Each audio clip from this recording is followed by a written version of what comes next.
Well, Israel has told us how it's happened. On October 9th, 2023, Israeli leaders announced a full blockade against Gaza and then imposed a full blockade. And we saw their starvation campaign really speed up. So that by March of 2024, the International Court of Justice, when it issued its provisional measures, recognized the spread of famine and starvation. And then soon after, in November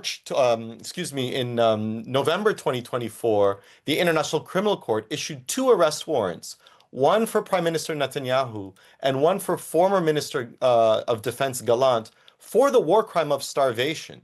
So we've seen this unfolding for the last 22 months at least. And then yet again, Netanyahu on March 1st of this year announced the starvation campaign again. So that from March 2nd to May 19th, for approximately 78 days, nothing entered Gaza. No food, no water, no medicine, nothing. It was a near 80-day full starvation campaign most recently. And this is where we're at today. If Israel goes to a 100% occupation of Gaza, what will that mean?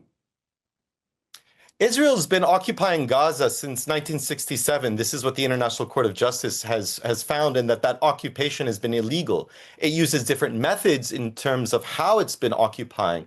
Where we saw from 2005 or 6 is Israel withdrew its troops from Gaza, surrounded and imposed a full siege around Gaza since 2007.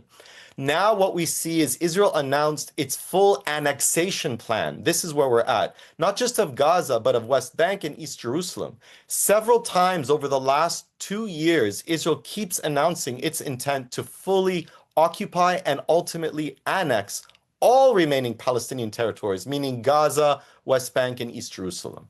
Now, Israel believes most of the UN is biased against it, including you and the Human Rights Council that appoints you and colleagues, other special rapporteurs. It's going to the Security Council tomorrow.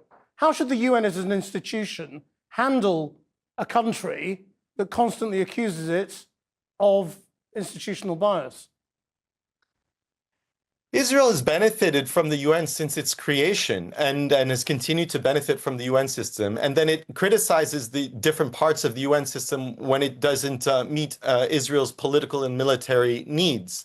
Where we're at now is Israel's not just criticizing the United Nations, it's attacking the United Nations. It is deemed the Secretary General persona non grata.